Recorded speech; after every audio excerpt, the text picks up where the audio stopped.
Hello everyone and welcome back to Basic Photoshop Tutorials. Today we're going to be looking at doing a vintage effect with our photo here.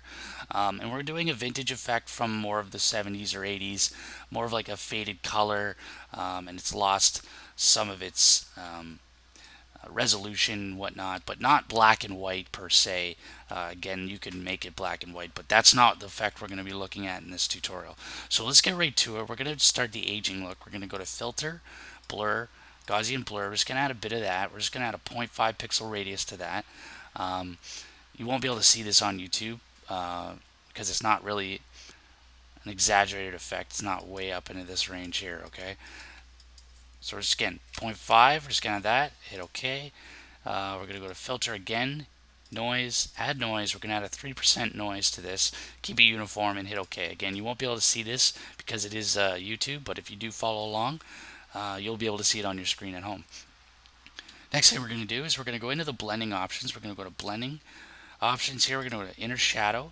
And what we're going to do is turn the distance down, keep it at multiply, keep it at black, and opacity, we'll figure that out in a second. Come down to size. We're going to add quite a distinct size to this. Keep your choke at 0. We're going to add a little over 100. You can find an option there that suits you best. I have 122. Now I don't want it too dark because all I'm trying to do is to add a sort of a faded look as though the photo has been worn over time. Going to go up into opacity, going to turn that down. Now I have it at 55, and again you can always come back and adjust those options. We're going to go back into blending options if you have closed it. Go to inner glow, change the glow to white, and this is an optional technique, but I find it adds a little more realism.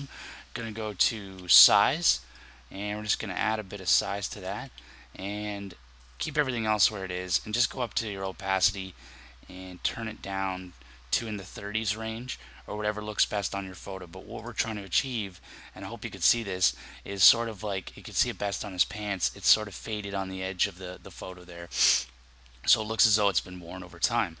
So what we're going to do now is we're going to go to layer, new adjustment layer, and we're going to add a gradient map. Now the gradient map of course does what it says. It adds a gradient over top of our image, but not a hard gradient, and we'll show you what I mean by that in a second here. So what we're going to do is we're going to go to our mode, change that mode to screen, and our opacity we're going to change that to about 90, and you can name your gradient map, it's up to you. It just creates a new layer. We're going to hit OK, and then we're going to change our black and white to orange, or violet and orange, which is a preset in most Photoshop. Actually, it's a preset in all Photoshop versions. We're going to hit OK once we have that. Actually, let's go into our purple here, or violet, whatever you want to call it, and tone it down a bit. It's a little too purple for this picture. And again, all these options are customizing it for what you're working on. We're just going to hit OK there once we have it. I have it at, if you really want this number, it's 1F0843 is the color I have. Hit OK there. Hit OK again, and hit OK again, and right away you can see that there's a nice sort of vintage style look to this photo happening already.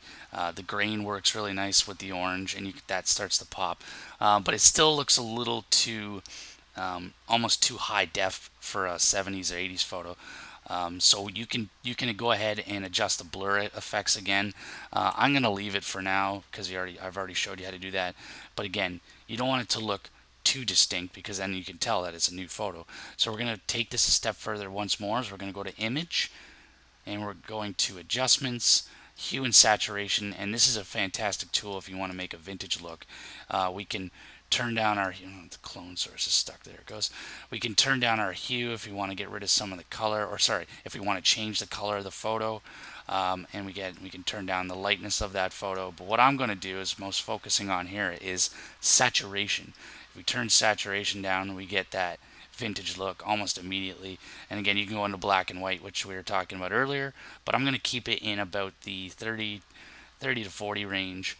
I can leave it right about there. Hit OK. And I'm just going to go ahead and add a nice little effect. A lot of the photos in the 70s and 80s had rounded corners when they were printed. That's just something that was done way back then. Okay, we're going to go ahead and draw out a square. I've grabbed the rounded rectangle shape here if you don't already see that. Let me turn that off there. And, sorry.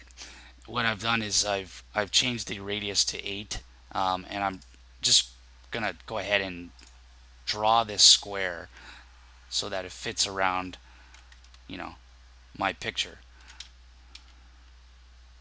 Okay, I've done that all wrong here. Let's try this again. There we go. I've got the snap twos on. I didn't want them on, but whatever. Okay, so now that we have that done, we're going to go ahead and control left click on this layer, and we're going to get our marquee set up around that, around our picture. And what we're going to do is we're going to go to select, and we're going to go to select inverse, and with our picture, photo, portrait layer selected, we're just going to go ahead and hit delete. I'm going to hit Control D to get rid of our marquee, and just going to get rid of those there. Okay, so now what we've done here, and I'm going to make actually I'll just pull it around here. What we've done is we added a nice little round edge to each of our corners, enhancing that vintage look. And I'm going to leave it right there because that's pretty much what I was trying to achieve. So again, we went from basically, you know, that to a nice little vintage photo. So I hope that helps anybody out there, and tune in next time.